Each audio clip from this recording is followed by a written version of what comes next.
మొదటే చెప్పాను ఇలాంటి ప్రొటెస్ట్‌లకి వెళ్ళొద్దు అని. వెళ్ళినా మీకు ఏమి రాదని కూడా చెప్పాను. కావాలంటే ఈ వీడియో చూడండి.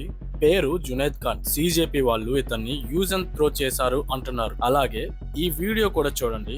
పోలీస్ మీద దాడికి పాల్గొన్న స్టూడెంట్స్ ని ఇప్పుడు ఒక్కొక్కరిగా పట్టుకొని అరెస్ట్ చేస్తున్నారు. ఇక్కడ మీకు నేను చెప్పాలనుకున్నది ఒకటే, బాగా గమనించండి.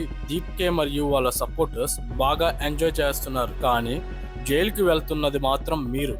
ఇంకొకటి చెప్తాను, జునైద్ ఇచ్చిన ఒక ఇంటర్వ్యూలో తనకి సీజేపీ లీడర్షిప్స్ తో కాంటాక్ట్ లేదని, ఫోన్ నెంబర్స్ కూడా ఎక్స్చేంజ్ చేసుకోలేదని చెప్పాడు. జునైద్ ని సీజేపీ ఎందుకు వాడుకొని వదిలేసిందో అర్థం చేసుకోండి. ఇది మన తెలుగు యువత కోసం అయితే కాదు. ఎందుకంటే మన తెలుగు యువత ఇలాంటి పాలిటిక్స్ ని ఎలా ఎంజాయ్ చేస్తుందో నాకు బాగా తెలుసు. అలానే మన తెలుగు యువతకి అక్కడ ఏం జరుగుతుందన్నది కూడా మనకి తెలుసండి. సో మనం అందుకే ఇగ్నోర్ చేస్తాం. కానీ నాకు హిందీ రాదు కాబట్టి, మీకు గనక హిందీ వస్తే, మీతో పాటు ఎవరైనా హిందీ ఫ్రెండ్స్ ఉంటే, లేదా మీరు ఢిల్లీ లేదా నార్త్ ఇండియాలో ఉంటే, ఆర్ ఎల్స్ బెంగళూరు మంచి సిటీస్ లో ఉంటే, ఈ వీడియోస్ మీ ఫ్రెండ్స్ కి చూపించండి. సీజేపీ వాళ్ళు స్టూడెంట్స్ ని, సపోర్టర్స్ ని ఎలా యూజ్ అండ్ త్రో చేశారో వాళ్ళకి తెలియజేయండి. ఇలాంటి చిన్న చిన్న అప్డేట్స్ ఇంకా తెస్తూనే ఉంటాను. Please do subscribe. ఈ వీడియో మీ ఫ్రెండ్స్ కి కూడా షేర్ చేయండి.